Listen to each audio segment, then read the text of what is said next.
Hello, welcome to Locked on Sharks, the premier hockey podcast of your favorite team in the Bay Area. And on today's episode, we have another draft profile, this time defenseman Oliver Bonk from the London Knights. We're going to learn about Bonk from our good friend Ben Jordan and why he feels like easy single, easy double for the Sharks to pick, especially in the second round.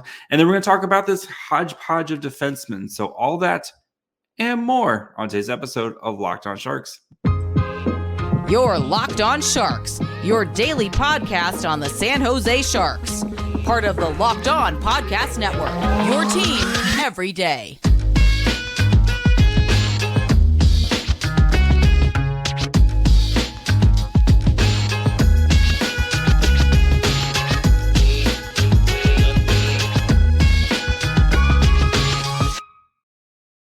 I'm your host, JD Young, contributor at San Jose Hockey Now, and I want to thank you for making Locked on Sharks your first listen. Proudly a part of the Locked on Network, where we cover your team every day. And on today's episode, like I said, we have Ben Jordan on. We're going to discuss Oliver Bonk, why he feels like if you're looking for a steady defensive defenseman who's going to play second pairing minutes, Oliver Bonk is your dude. And then Ben helps us kind of dig through the chaos that is this defensive class, especially in that late first, early second. So he talks about three guys that he really, really likes in that range. So before we get into it with our friend Ben Jordan of Smaht Scouting, I do want to let you know that today's episode is brought to you guys by Gametime. Download the Gametime app, create an account, and use code LOCKEDONNHL for $20 off your first purchase. And now we bring in Ben Jordan of Smaht Scouting, makes his return to Locked on Sharks, where we're going to discuss one Oliver Bonk, which is just an amazing name for defenseman. But Ben, how are you doing today, buddy? I'm doing really well. Could be doing a bit better with the Leafs. Hasn't been quite the second round I don't think a lot of Leaf fans were expecting. But yeah, by the time apart from that, I'm doing well. Yeah, by the time this episode comes out, they might be already on their way to vacation. But vamos Cautos, buddy. I mean, as it stands, not out yet. Not out yet. So technically, as it stands, not out yet. So we're going to talk about Oliver Bonk, the defenseman from the London Knights. If you're not familiar, Bonk, defenseman, 6'1", 176 pounds. Played 67 games this year, has 10 goals, 30 assists, 147 shots on goal. Also added 8 assists in 15 playoff games as the London Knights are playing for the I always forget, are they the Western Eastern? They're playing for one of the championships over there. So they're in the West. They're in the West. I always forget. Yeah, they actually just won the West, so now they're playing for the OHL title. It'll be them and Peterborough. Yeah, so there we go. Trip to the Memorial Cup. So yeah, they're well on their way to, that's what London does. They just produce good teams. But Oliver Bonk, who's let's start with there. What makes Bonk? I'm just gonna keep saying Bonk as many times as I can. What makes Bonk such an intriguing draft prospect? Yeah, I think he kind of stands out, at least from the public scouting sphere, as just he's not a super flashy, high offensive upside, high ceiling type player. So I don't think he necessarily gets all the love that he deserves from the public scouting side. But for me, it's just really like his positional awareness, awareness in the defensive zone, and ability to control the gaps, and makes a great first outlet pass. And then breaking up passes, reading passes. He's got an extremely quick stick. So those are all kind of different traits that lend him towards kind of that second pairing, minute crunching guy that'll take you on a deep playoff run, right? Which is they're hard to trade for. Teams don't want to get rid of them, and they're pretty expensive on the free agent market. Like, just off the top of my head, like guys like Nick Leddy and Goodbranson and stuff like that.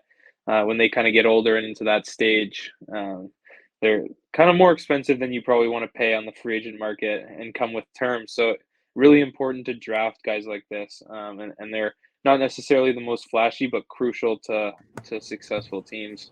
Yeah, I mean, these are the types of guys who, like you said, right? They're kind of like those glue guys in your defensive minutes who are going to allow your stars to kind of do what you need them to do. And then guys like Bonk are going to come in and you know exactly what they're going to do every time they step over the board. They're going to, Exactly. probably take some of the harder assignments.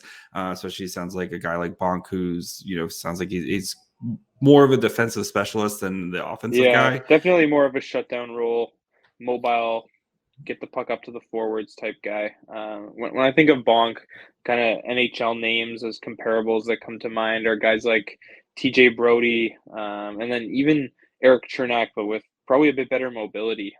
Just Bonk's four-way mobility and getting out of,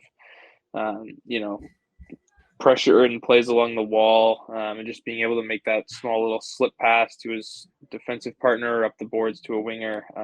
Just super nice plays that don't always get recognized, that you just love.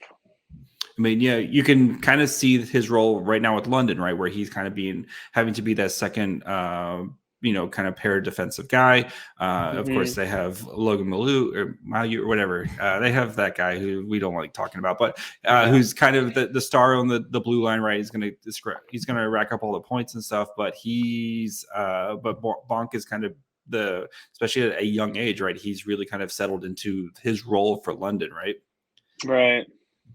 So, what do you think? So again, you talked about how he's kind of a defensive. What do you think, though? I mean, his offense, right? He does have a little bit of flashes. What do you think of kind of? Is he maybe just scratching the surface with his offense, or do you think this is kind of what you're getting with him? Yeah. Well, I think part of it that kind of limits him is just his offensive instincts. Right now, he's not great carrying the puck, especially through the neutral zone. Not the best stick handler, and kind of lacks that high end speed that we see with a lot of kind of younger offensive defensemen that just torch junior leagues, guys like Zellweger and things like that. So he lacks that high end speed, and just like I kind of said with the offensive instincts, just like understanding when to pinch and reading when he should activate, and kind of he gets trapped down low sometimes, and sometimes you kind of wish maybe he had carried the play a bit more down low like Morgan Riley does from time to time. So I would say those are kind of his limiting factors. I do think that just because of his ability and the way he understands the game as a whole, not necessarily offensively, I think there's a little room to grow.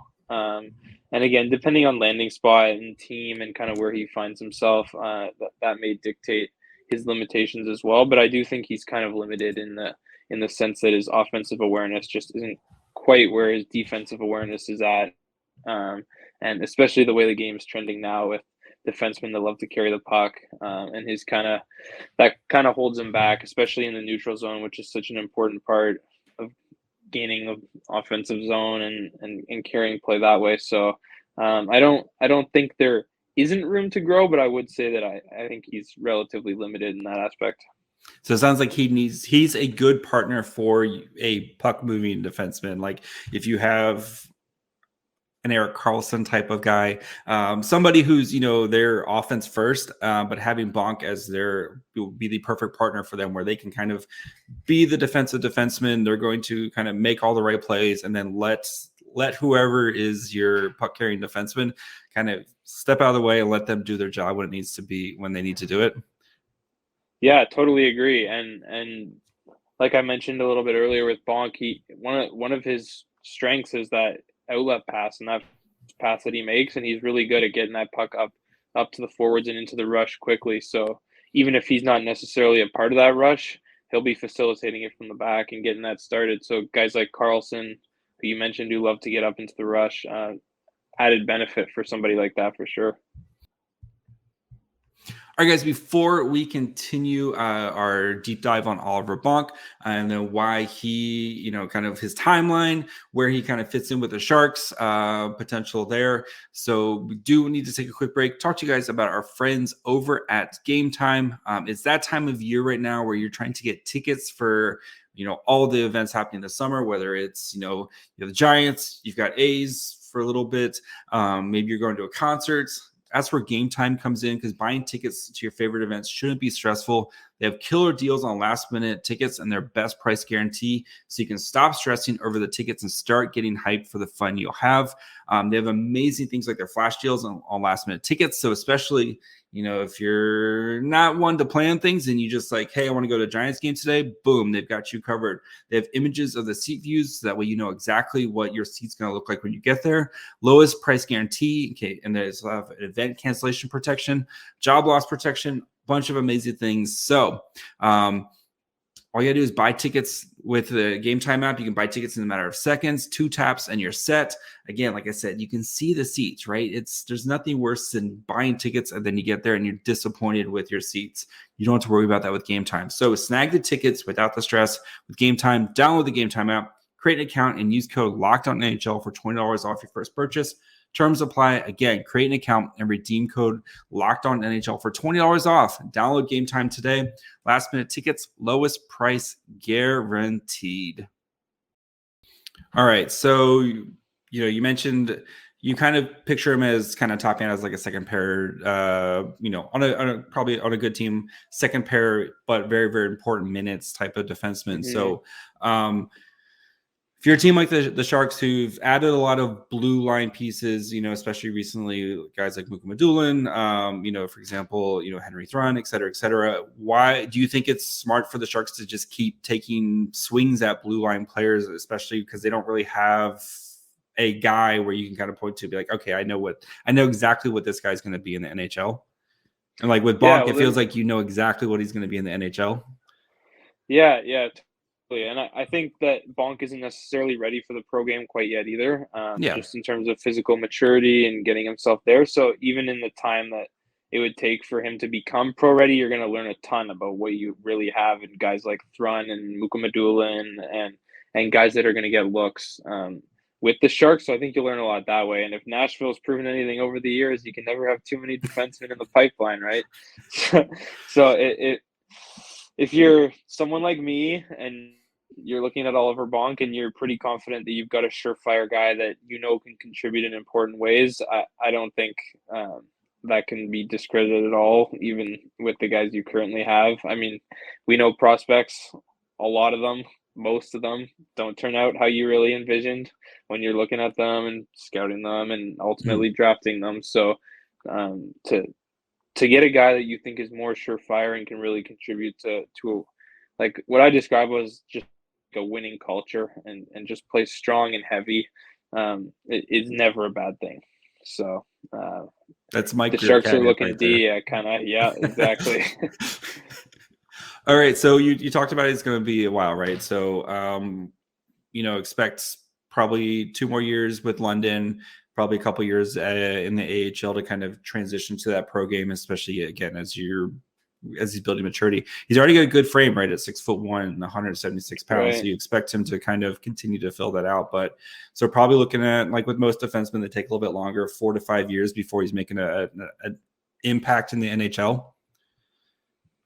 Yeah, definitely. I think he'll stick around for a couple more years in London. I have a feeling with 2025 they might be looking at some sort of Memorial Cup run. OHL won't be hosting it, but I think by the time that rolls around, they've got a couple other draft eligibles this year that I think will be around, and they've taken some flyers on some American kids that may come over after a year in the development program. And I think all their moves are kind of trending towards really loading up and going for one Memorial Cup run. So I think he might be the stalwart kind of back there and running the show there. So like you said, I'd think 2 more years in the OHL with London, and then I think he's a guy that definitely would benefit from a year playing pro with the Barracuda or whoever else selects him. So we're looking at like 3, 4, 5 years, somewhere in that neighborhood, till he's cracking NHL lineups every day and making that tangible impact. I mean, the one thing though is the Sharks only like left-handed defensemen, and he is right-handed. I think their pipeline right now is all left-handed defensemen with the exception of Gannon Larocque, who's like, so that might be the one thing. No, but the Sharks definitely need some righties. I'm not like a big like lefty-righty guy, but you do have to have some diversity. We've seen most defensemen can usually play on one side or the other. But yeah, you do need a little bit of diversity there, right? Yeah, absolutely. Okay, so Bonk, he kind of feel like, where do you kind of feel is an appropriate place to maybe start having that conversation of where he should be drafted? I know you kind of see him sitting around the fringe, end of the first, beginning of the second. Where do you kind of start to feel like, okay, this is Bonk territory?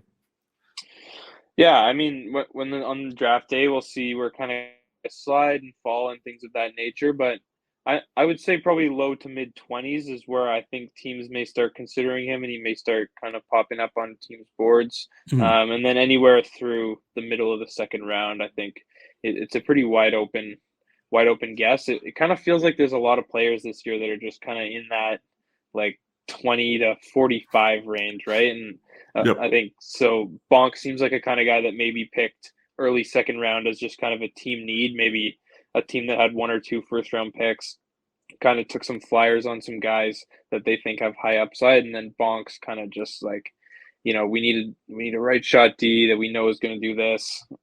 Why don't we take a stab at Oliver Bonk? Kind of reminds me maybe of like Montreal's thought process last year, taking Owen Beck, just not the flashiest, Mhm. offensive ceiling and upside, but really reliable middle six centerman.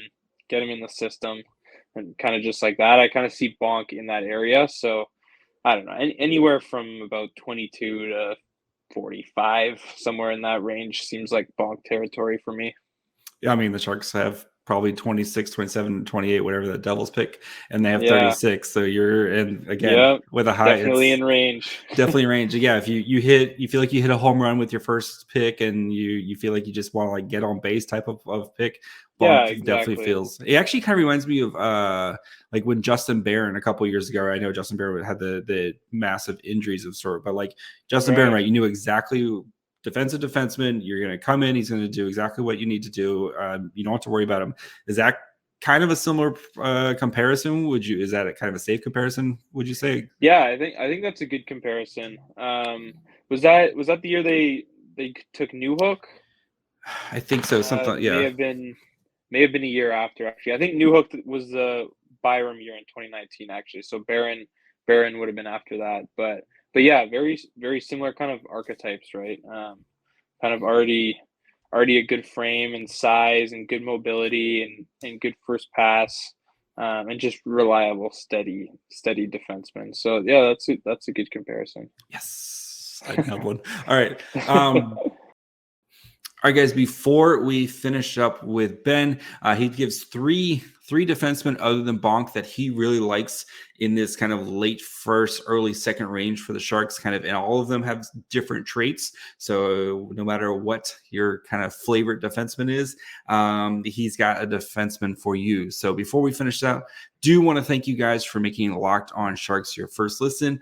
And if you want to be an everydayer, all you got to do is just come back tomorrow and check out where I have a really fun episode planned with Sam McGilligan and Tony Ferrari, where they're both going to argue.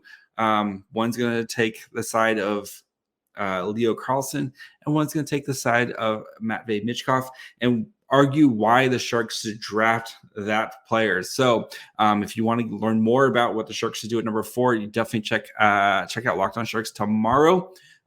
So wherever you guys get podcasts, and of course you can watch on YouTube as well. Ben, so let's talk. You kind of mentioned this hodgepodge of players, especially in this 20 to 45 range, right? And we see, especially with these defensemen. So I still feel very, very strongly the Sharks are going to be walking away with one of these, one of their top 3 picks is going to be defenseman. I'd be shocked if they picked one at number 4, but whatever the Devils pick is and or 36, I think they're going to walk away with the defenseman. So we know there's a bunch of them out there, especially in this range, right? You have guys like Bonk, Dragovich, you've got, Simashev, like there's a ton of these guys kind of in this range. So which guys kind of stand out to you? Which guys are kind of float your boat a little bit, I guess, in this range for defensemen? Yeah, I've got 3 guys in all kind of different builds, and kind of depending on what you're looking for may steer you in a direction closer to one of these guys as opposed to the others. So the first who's really grown on me throughout the regular season and especially through the playoffs, just based on proximity, got to watch him a bunch live. And that's Bo Akey from Barrie.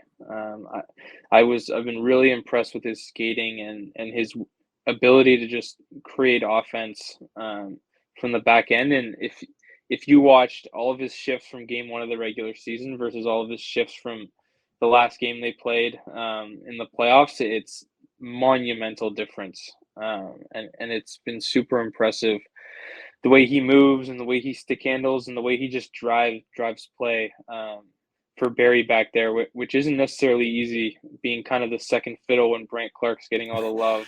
Brant Clark's very good at hockey. Yes, he is. So Bo Akey's kind of maybe that higher upside ceiling guy that I think definitely has a shot at maybe getting some second power play time. The guy really reminds me of Rasmus Sandin. In terms of play style, and just he's got a bit of an edge to him, and he's responsible enough in his own end, but really drives play with his speed and offensive instincts. So that's one guy who I kind of see in that same range as Bonk, late first, early second, depending on needs. The other guy you mentioned is Dragicevic. I think out of a lot of the defensemen in this range, he probably has the highest offensive upside. I mean, his offensive awareness is unbelievable, and his passing is great. Lacks more in the defensive zone, I think, especially with just consistent scanning and understanding where his opponents are, but almost more importantly, where his teammates are. He seems a little bit kind of dead-end deranged in that sense in his own zone. I've noticed a lot this year, but no doubt offensive skills and tools that you really can't teach. So that's kind of a higher offensive ceiling guy. So he seems maybe like the player comparison is not the same, but the draft philosophy really is, where Arizona had a bunch of first-round picks last year. They took their shot on Maverick Lamoureux at the end of the first. Dragicevic seems like a guy, if you have 2 or 3 first-round picks and you really want to take a swing at the end of the first round, knowing he may not get back to you with your next pick in the second, Dragicevic seems like your guy in that kind of area. And then the next guy is Tanner Molendyk, who can just skate for days. Bring him into Ottawa and he can do the Rideau Canal back and forth, but he's amazing. I mean, throughout the playoffs, throughout international tournaments against top competition of his age, throughout regular season, he never really fluctuated. He's been the steady player, brings the intensity every night, kind of like that cliche, like play hard, you never know who's watching. He embodies that, and super impressive and super smart. Just really able to read off the plays, and really good with deception, it feels like. Great with deception on passes, great with deception and mobility and things like that. And he's another guy that I see in that range with Akey, Dragicevic, Bonk, Molendyk, kind of a little cohort of CHL defensemen that all bring slightly different tools. So kind of just depends what the team and the need is. So just draft Dragicevic and then Bonk, and then you just pair them up, and you're good to go. You're done. Yep. Like, you're good. So yeah, that's the strategy. That's your winning strategy right there. You set your blue line. You're good. So yeah, I mean, you just see all these guys, and it, especially with the defense class, like we don't even really, you can argue, it's probably Rickenbacker's probably the top defenseman. I like ASP. Like, there's a bunch of guys, but none of them has really kind of made themselves a clear cut. So I have a feeling with the defensemen have such a kind of clouded group of guys where I think the Sharks are at either 27 or 36. I think the Sharks are going to have a really good opportunity to draft one of these guys and feel like they're walking away with a steal with whoever they pick out of this blue line group. I mean, like you said, there's just so many guys kind of in this range that you feel you're going to feel really good about, at least, right? Yeah, and I think another thing is you're really going to feel like the value's there, because I feel like there's quite a few of them that kind of clump up in that range. So if you miss out on one, there might be another one that you like too. So I think that's an added benefit as well. All right, Ben, you set it all up. Last two questions. So we got your range. I'm going to ask, where does Oliver Bonk go? What pick? Oh man, I'd have to see the teams in the top of the second round, but for guesstimation's sake, I'm gonna say that he goes at pick 38. Pick 38. Let's see. That would be, I'm pulling up the thing right now. That would be the Arizona Coyotes. So Interesting. Okay, yes. well, I can picture that. I'm going to stick with my pick. Pick All right. 38, Oliver Bonk. Lock it in. Lock it in. So all the money to FanDuel to lock that one in. So, all right. Yep. Last time Lots I of asked sharp money. all the sharp money. Yes. Last time I asked you who's going to be the best player in this draft, not named Connor Bedard. All right. This time I'm going to ask you, which guy 5 years from now are we looking back and going, how did this dude fall all the way to whatever pick he falls at? Wow. I mean, I got one guy that came to my mind right away as you were saying that, so that's got to be my answer, and I'm going to say Oliver Moore. Oliver Moore. Okay. Yeah, he really reminds me of kind of like a Dylan Larkin type, reliable two-way centerman. But I even think there might be more in the tank offensively than what Larkin provides, and I fully anticipate Oliver Moore to slip out of the top 10 come draft day. So I think Oliver Moore. All right. So there's more in Moore's tank. All right. The dad joke of the day. So, Ben, thank you so much. Of course, we'll try to get you on one more time before the draft. I know things are going to start ramping up here for you with trying to cram in as many profiles and everything else you do right now. But where can the people find you?